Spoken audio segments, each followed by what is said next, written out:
Alright, we are going to take on Naga City Curious, and we're going to try to do Scrooge as well. So Curious makes the arena really long with like 30 bosses, and Scrooge adds another room with 12 bosses below it, so this is a very large number of bosses. I'm waiting here for a moment to give the Piety Sparkles a chance to appear, since it usually takes a couple seconds. Since they're not, apparently Mystera is not quite close enough for us to immediately know which way to go, so that's a bit unlucky, but we'll find her soon enough. She can't be too far. Alright, there she is. We can see the purple sparkles, and this is actually really nice because in addition to her, we found Wannafight. I really want to start farming Piety with her as quickly as possible, but Burndaraz is actually kind of awkward to do that with. Most of the time, Burndaraz would be fine, you can just toss spare fireballs at random monsters. But with Avatar's Codex, it's very difficult. Level 1 monsters will often die in one hit, and we'd rather not just kill monsters for no reason. Higher level monsters will often kill us in one hit, and the ones that don't, like that level 2 Burn Viper up there, will frequently apply some horrible status effect. So we can't really just cast Burndaraz whenever we want, so finding Wannafight here, which is a spell we can just spam completely freely, is very convenient. Finding a Dragon Soul, also really nice, because even if we get refunded mana that we spend, then we still get Piety for spending it. So it's basically getting free Piety. Dragon Soul, also one of the most important items to get for the arena run. It's a very long game. As I said, it's something like 42 bosses. Now, that may be a bit higher than is fair, because that's counting Anubis 3 times, and that's counting Prince Kinish.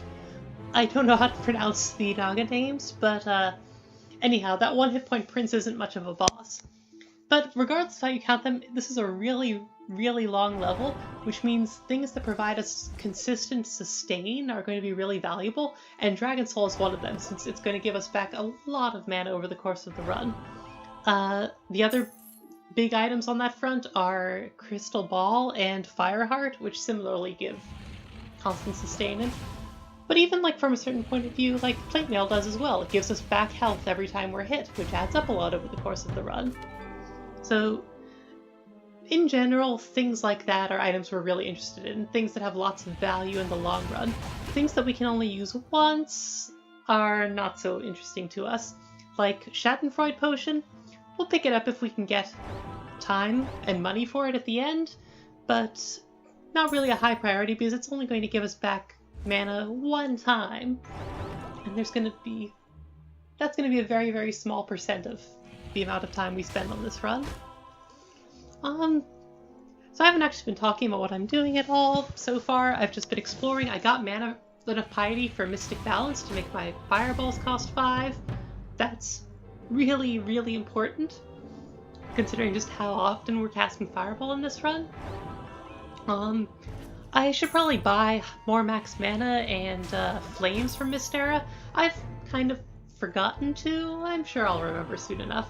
To be honest, even though this is the main build I play, most runs I just sort of forget to buy things after Mystic Balance from Mystera, and then eventually I just look at it and go, oh, I've got 90 Piety, I should probably have bought some other boons by now.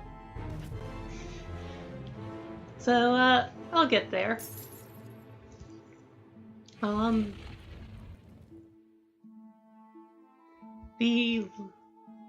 Still looking for a good viable target here. I suppose level 5 Snake is the best we really have available. Since Burn Viper we don't have a Soul Orb yet, so... Oh, that level 4 Vampire is even better. Okay, lots of good level 4 options. Yeah, we can't really go after the Burn Viper because A, it blinks, so it might blink into the darkness, but B, it inflicts mana burn. Naga, on the other hand, we can go after just fine. They apply Weaken, but I tend to be very obsessively single-minded with my builds, and this build that I'm doing is obsessively, single-mindedly a pure caster build. We've got Avatar's Codex, so we're spending our health just to cast fireballs. We've got flames, so our physical attacks are bad anyhow, we don't really care that much if Nagas weaken us, because we're not doing a whole lot of punches.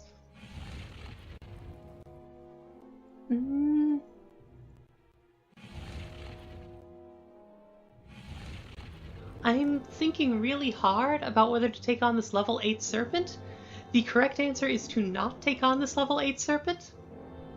It just won't go well.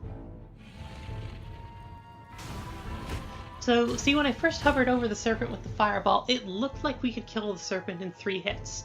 And we can survive 2 hits from the serpent's retaliate. So I thought, okay, it dies in 3 hits, we kill it in 3 hits, we can survive 2 hits, and with fireball we basically have first strike. Retaliate doesn't happen if the monster dies, so it looked like that should have worked. The problem is those indicators. The indicators were assuming that our sorcerer's mana shield would apply. So the way it works is, first we land a fireball, then the serpent counterattacks us with the retaliate because we have the codex, and then we counterattack with our own mana shield, which punishes monsters for hitting us. So the monster actually gets hit twice in each time we throw a fireball, and the main bulk of the damage is from the first cast, but a little bit happens later after the monster hits us. So we couldn't actually, even though we could theoretically kill it in 3 hits, we couldn't survive the 3rd hit from the monster, which means we couldn't get in our mana shield damage on the 3rd attack, which means that we couldn't actually cast the 3rd fireball and actually kill it. So that's why I started that fight, even though, like, it didn't actually work out. I sort of thought it would because of the indicator. If I thought about it more, I probably would have realized, but so it goes. And it's a learning experience, because that's, unless you're like playing Sorcerer a lot, that's specifically Sorcerer with Avatar's Codex, that's not really an interaction that you're going to be aware of, so I'm perfectly happy to have learned from that.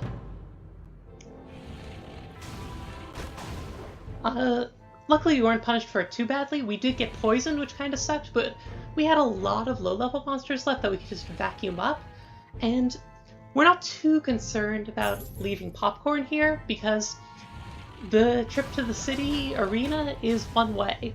So we're going to have to leave all of our resources behind when we move on.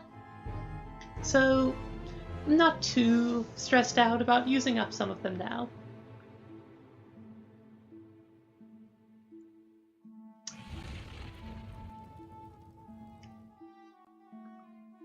So I could level up on that level 4, but if I go for the level 5 Burn Viper, the mana burn will just get undone anyhow, and then I know I can kill the level 4 in 1 hit next level, because I know that my fireballs kill it in 1 shot, which means it doesn't retaliate so we don't get mana burned. Gloves of Midas. So this is a bit unfortunate. You're pretty strapped for gold here, because you will get tons and tons and tons of gold later in the arena, more gold than you can do anything with, but these shops won't be accessible by then, and we don't have any 25 gold boss drops while we're still here, so money actually is pretty tight in this level. Finding an early Gloves of Midas is really nice because that can usually afford us a whole extra shop item. The only problem is if you don't find Gloves of Midas until the very end of this phase of the dungeon, when you've already killed most of the monsters, it doesn't do a whole lot. The sub-dungeon can usually be relied on for some gold, though, especially if you get one of these little 5x5 sign and an item and some gold sub-dungeons.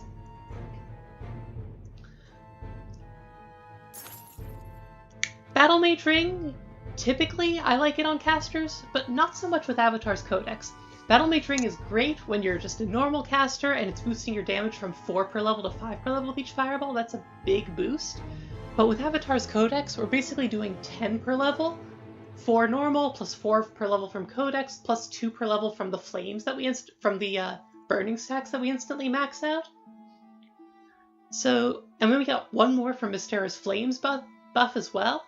So going from 11 per level to 12 per level, really not so good. Oh, and I guess we're really at 12 per level already because we also have Sorcerer's Mana Shield Retaliate thing. More useful is avoiding mana burn. lots of bosses mana burn us, and if we throw a fireball at them, they'll retaliate and we'll get mana burned. So being immune to mana burn is a huge, huge relief. Makes dealing with them a lot easier. We could have gotten the Mage Plate there, but I think Plate Mail was a better buy. We have Dragon Soul and Soul Orb for mana refunds and mana burn immunity. That's basically 2 good mana items, and I think we really want a health item after that, because with Avatar's Codex we are getting retaliated on a lot. So Plate Mail is really good because it reduces all incoming damage by a flat amount, and that applies after the fact that they're retaliating halves their base damage. So it's a big flat reduction to a small amount of damage, which means it's a pretty big reduction percent-wise. So that's really nice. In Vacuum Up the monsters that Mystera won't hate me for killing. I could level up, but I want to save the level up for a refill in the boss arena. Pendant of Mana is not my favorite item to pick up here, but it's the item we could afford, and because we're playing the long game, it's honestly worth more to us than just a Schadenfreude potion. And here we are. So Super Meat Man is basically what I brought Can of Whoopaz for. Really a pain to punch down with fireballs, and Whoopaz helps some with that.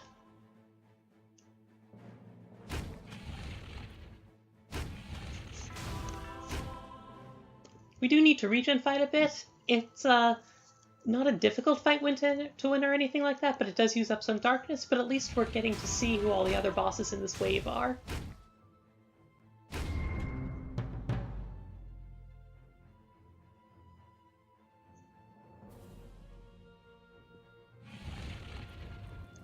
So this is where I learned for the first time that Rex's knockback applies even to retaliate hits.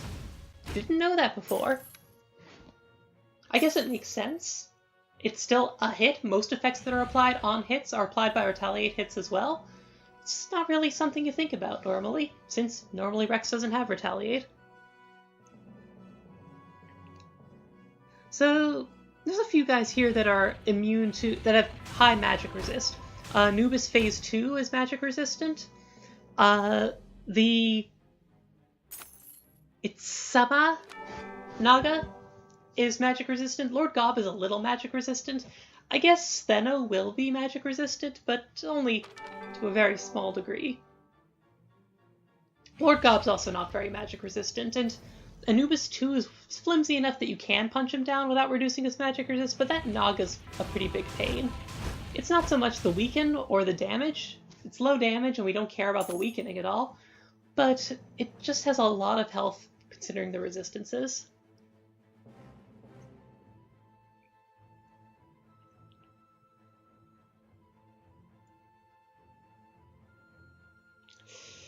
So here we're seeing the first major mistake of the run. I've paid money to activate the Earth Mother because I want to use her here.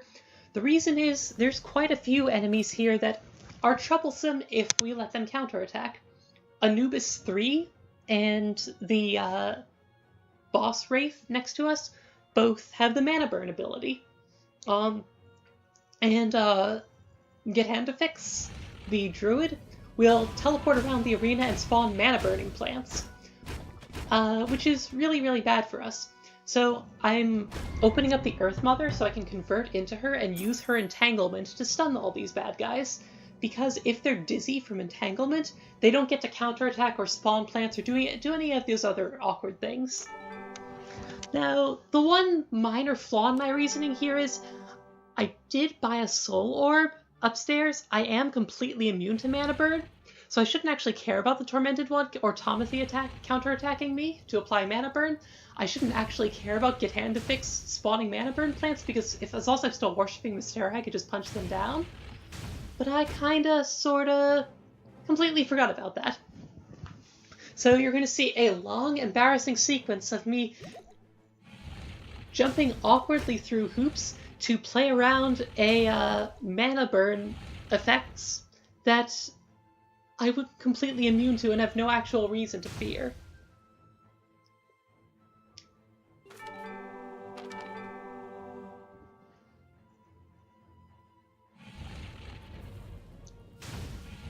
it might look like I'm being a bit inefficient here. You might say, well, if your entanglement stuns everybody, so it's better to throw a fireball at each enemy and then entangle them all, and then throw a fireball at each enemy and then entangle them all, and so on. The reason I'm not doing that is because I'm terrified of Gatandafix's ability, because not only do I hate being mana burned, because I don't know at the time that I can't be, but also Mystera hates me punching down plants. And if I attack Gatandafix and then attack another monster, the Burning Stack pop on Gatandafix will make Gatandafix spawn a bunch of plants. So that's why I have to focus only on Gatandafix for now. I can't divide my attention. Now that Gatandafix is gone, though, I'm able to freely divide my attention between the other monsters.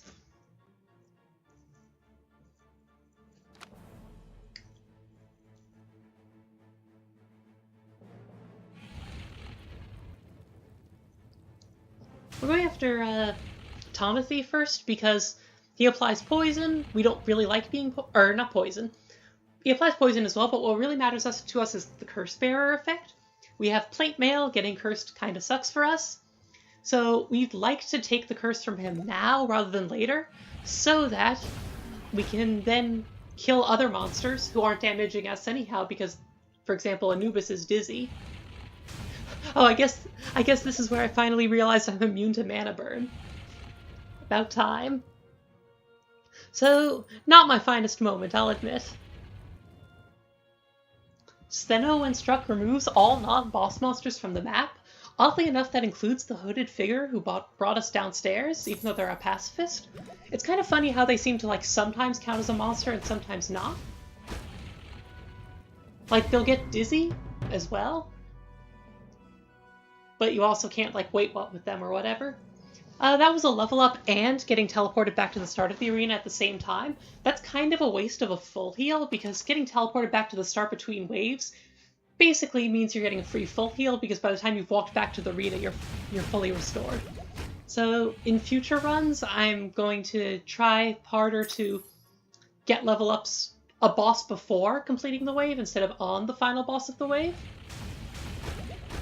But, oh well. That particular golem was very easy because that's the physical resist golem from Rock Garden. The magic resist golems, there's 2 bosses with that trait, each at 75% magic resist. They are some of our biggest enemies. To deal with them, we really need to convert back to Mystera and use her to her weakening boon to remove a bunch of their magic resist. Normally, fighting multiple bosses at once isn't super ideal.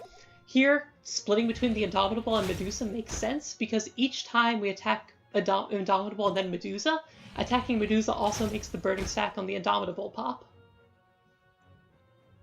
which is essentially a free layer of death protection taken off.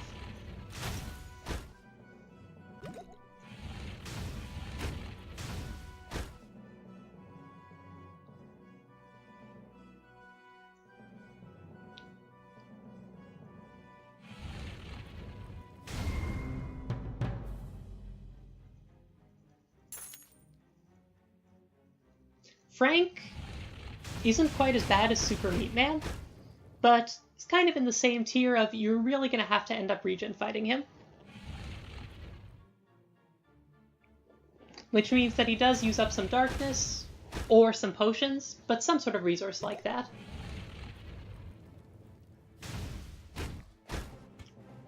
It's funny, when there's 2 trophies on top of each other, you can only sell one of them immediately. There won't be a tab for the other one. You have to actually step off the space and then step back on again if you want to sell the other one immediately. I suspect that's true in the base game as well. This isn't a situation that can only happen in the Extreme Edition. It's just that in the base game you normally won't wait one a boss onto another boss's trophy without selling it first. That's just not really something you do.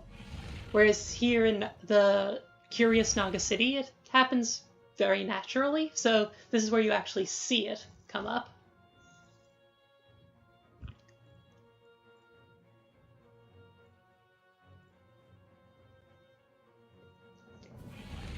Bleedy, we can survive 1 hit from without just plain getting killed. And that's only thanks to our plate mail, because we have 130 health, Bleedy's attack power is 270, even though retaliates are only half damage, that's still lethal if we didn't have any defenses. But that's why it's important to have some defenses. There we used a lot of health potions to deal with Bleedy. The other main option is to use Earth Mother to make Bleedy dizzy. Sort of like preventing the monsters from applying mana burn. Making Bleedy dizzy is a way of not getting hit by the big counterattack.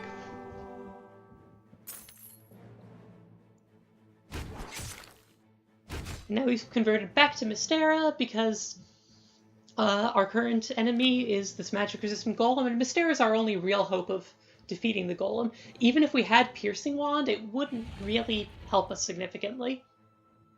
It would just take too many fireballs to add up to any meaningful effect.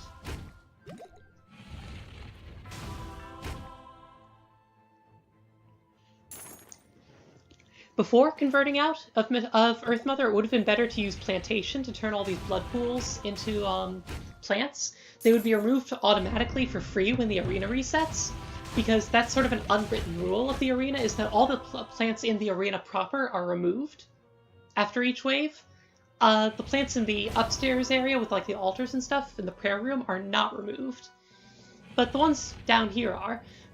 I, A, didn't know about the free removal when I played this, and B, I thought Plantation was only once per run. I didn't realize it was repeatable, because most games I don't repeat it. Alright, so here we're seeing multiple magic resistors. There's the Cursed Shade at 60%, there's the other golem at 75%, and there's that barbarian dude at 50%. So, again, we're going to need Mystera's Weakening Boon, and we're going to Desecrate Tiki-Tuki to do that, to get Piety for it. We are not... Most characters hate Desecrating Tiki-Tuki because giving all enemies first strike and weaken really sucks. But we don't care about getting weakened because I don't do physical attacks anyhow, except to like pop burning stacks. And I don't really care about first strike either because again, it's all fireballs. My fireballs are better than the first strike trait.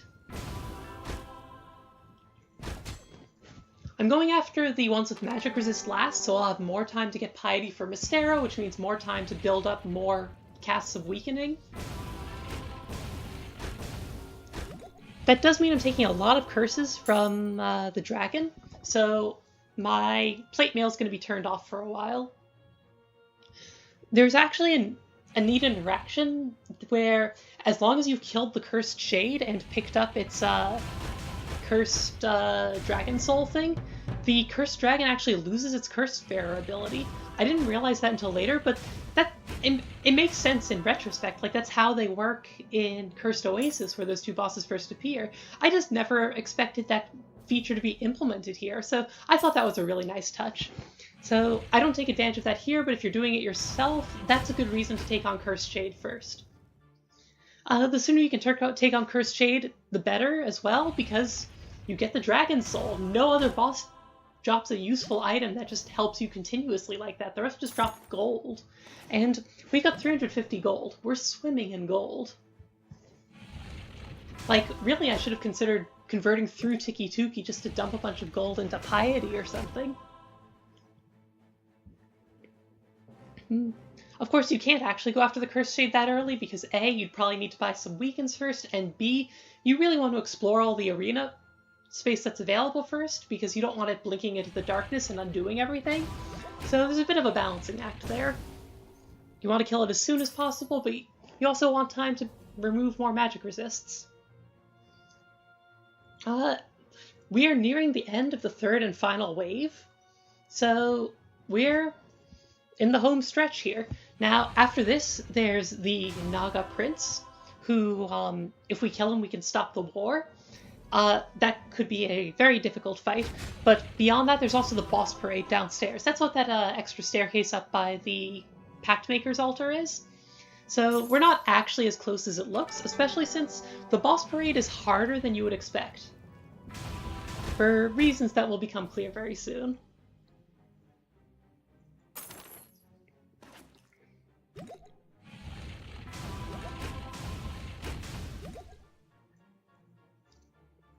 We've used a lot of resources, but we still have a lot of resources left, right? like 2 amulets of Yendor, a fair smattering of potions.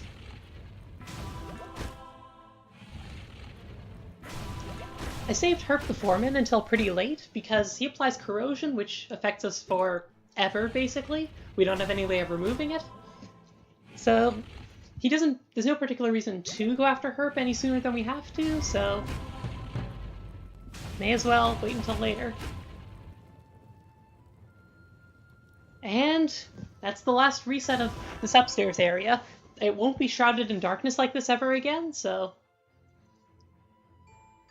it's the usual text from the non-curious version, except the non-curious version usually has more than 1 hit point. This one's a little easier to kill. But we're still 12 bosses away from victory. Now, it's 12 bosses we've already killed, because all 12 of the standard random bosses are among the 30-ish that appear here in the arena, but it's going to be a little trickier than before. These monsters have higher stats than they did last time we saw them, and that took me by surprise the first time. So the reason for that has to do with, like, the dungeon difficulty thing. That there was a mistake, by the way. I took a lot of curses from Timothy Longdoll, which means my plate mail's going to be turned off for a lot of bosses now, and there aren't any more popcorn around to get rid of the curses in ways other than killing bosses. I guess Earth Mother has a boon that removes curses, doesn't it? Maybe I should have gone with that. But anyhow, Naga City is a difficulty like 150% dungeon, I think, maybe 160. But the basement, the arena where most of the action takes place, is only difficulty 120%. So the monsters there have... The monsters in the arena have stats appropriate for a hard dungeon, like maybe, you know, one of the... Not a vicious dungeon, just a hard dungeon. Here, however, the boss parade always uses the difficulty of the primary dungeon, and even though the arena certainly feels like the primary dungeon, and the boss parade is accessed from the arena, technically the city proper is the primary dungeon, so the boss parade uses the boss parade ends up using the city's difficulty instead. So all these bosses are harder than they were when we killed them earlier. For example, Bleedy we can no longer survive even 1 hit from. We don't have the health for it, even if our plate mail was working. The only way we can safely deal damage to Bleedy is by dizzying Bleedy with Earth Mother. I guess I should say slowing rather than dizzying. But whatever.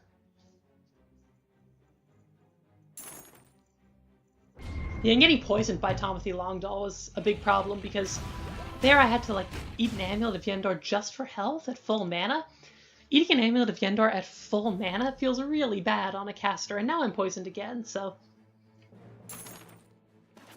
Definitely some less than perfect moves being made here. Aequitas we can survive a hit from, but it's a lot less comfortable too.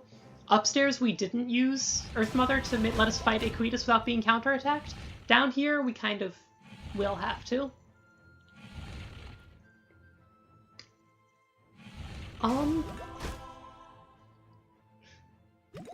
And it's unfortunate that there's no weak monsters that we can, like, just fireball just for the sorcerer's gain health by spending mana thing, because the only thing we can actually fireball are bosses. Now, as I said earlier, this Super Meat Man is even bigger than the one from before. That does mean that, in theory, this Super Meat Man is the one where we really wanted to use our Can of Whoop as, not the one from upstairs. The reason why I didn't save it for here is because of inventory management, basically. I wanted to get the Can of Whoopaz out of my inventory in order to make room. It's only a small item, I know, but the thing is, inventory space here is pretty tight.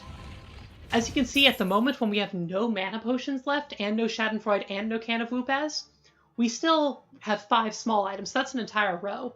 And we have 4 large items as well. We can only, since we have 4 large items, we can only buy things in these shops as long as we have no more than 5 small items.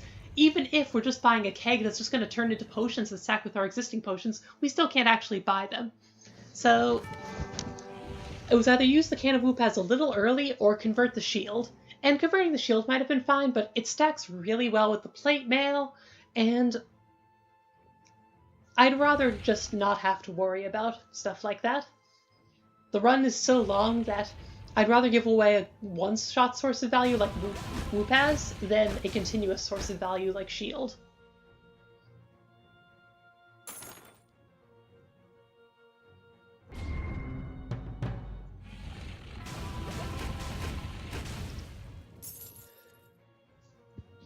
We're in the home stretch here.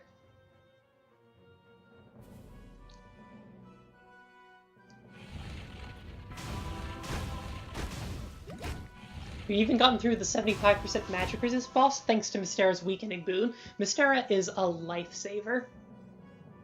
Like, normally I'm not a fan of that weakening boon, but in places like this where it's applying to several bosses at once and you need to take down a 75% magic resist boss with only magic, it's kind of indispensable. And I like that the game has options like that that are normally, you know, not an always buy, but sometimes they're really, really good. I had the discussion recently about Piercing Wand being very similar, where most of the time I think it's very weak, but if I'm in Demonic Library, where the boss has 75% magic resist and I can't apply Mystera's weakening to it, Piercing Wand is the dream item.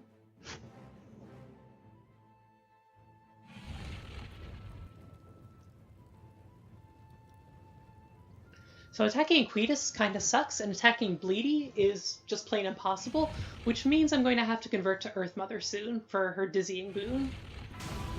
Luckily, Earth Mother also gives extra mana, so those two kind of work together.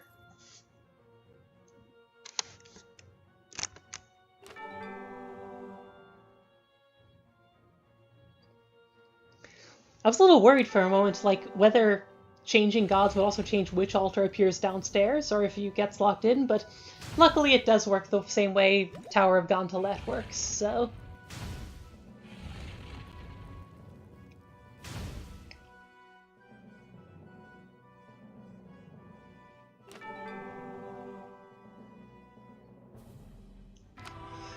Theoretically got 105 piety there, but we're capped at 50 because of our deal with the Pact Maker. Bad move there.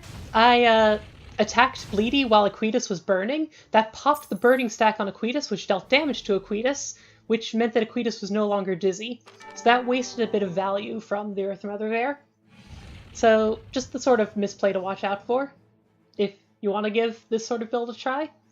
If you want to fight multiple bosses at once, it means that you need to get into this weird pattern where the last boss you fireball in one entanglement is the first boss you fireball in the next entanglement.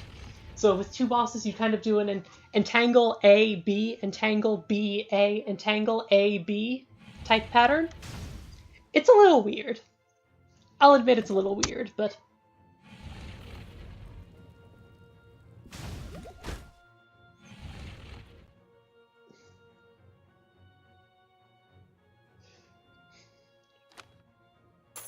Getting a little desperate here, converting Dracul for just 10 more piety. Or desecrating Dracul for just 10 more piety, excuse me.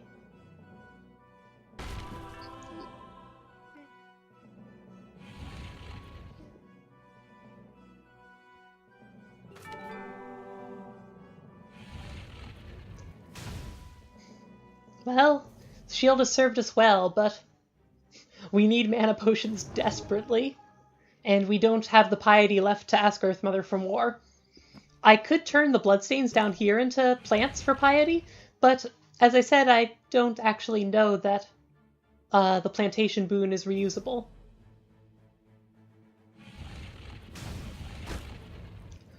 We're 3 XP away from leveling, but there's no popcorn to be had. We don't need the Soul Orb anymore because there's nothing with mana burn left. Now, this is the only time in my entire Desktop Dungeons career I have ever taken Alchemist Pact, because normally it's just not that good, but here we're 3 XP from a level up, so it means that with drinking just 1 potion, we can get ourselves a level that we'd otherwise have no way of getting.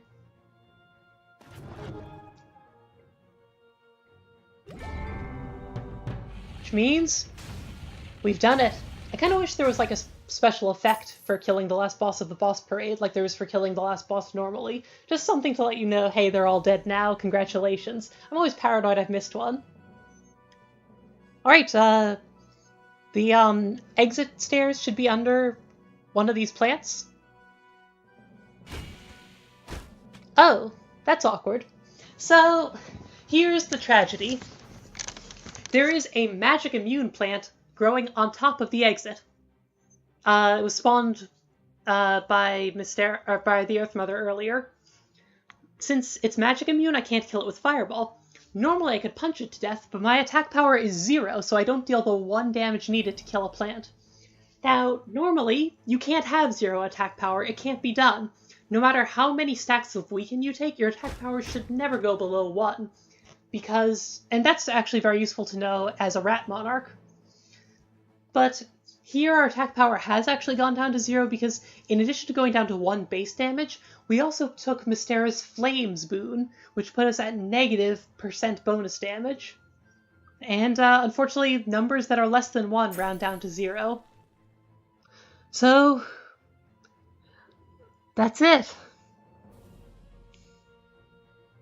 We can't deal with that plant, and of course I'm freaking out because I came all this way. I killed 42 bosses. 42 bosses.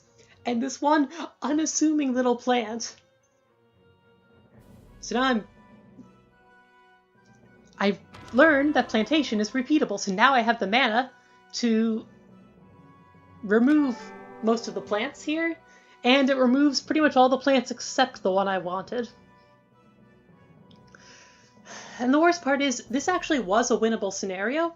The key trick here was I needed to convert my other items, the Dragon Souls, the Pendant of Mana, the Codex, into mana potions, and use those to kill a couple of the non-magic immune plants with Burn to Raz. If I'd done that, and then asked the Earth Mother to remove 10 random plants, there would only be 10 left. She would have to have removed the one that we really wanted gone. But as it stands, I've missed my chance. And I'm in a bit of a state of shock at the moment because this is the most absurd end to a run I have ever even considered. Maybe if I express my rage at this plant enough, by just sort of flailing my fists against it, it'll eventually go, oh, I'm sorry, and move out of the way. But alas, no. That's not how anything works.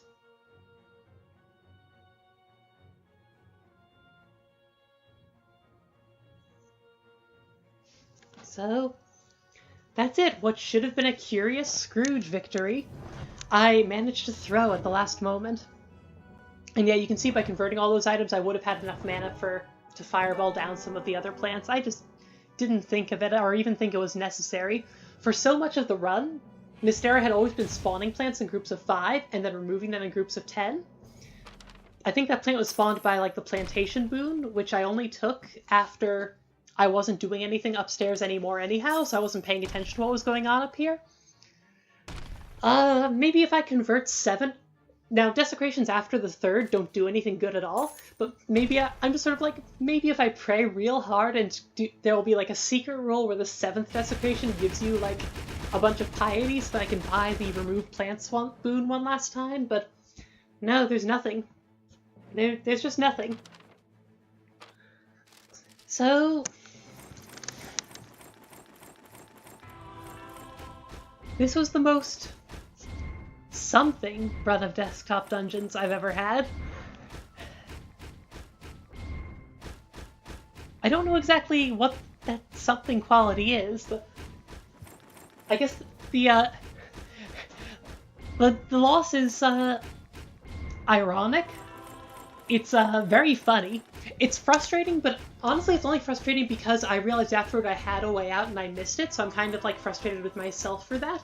The fact that it just happened and that there was so much bad luck there, Mystera putting a plant on the exit, the plant being magic immune, Earth Mother putting the plant, then Earth Mother removing all the plants except the right one. Like, there were a lot of places where good luck could have kicked in, and it happened nowhere. So, because of that, like, it's too funny to get mad at. Like, but that's it.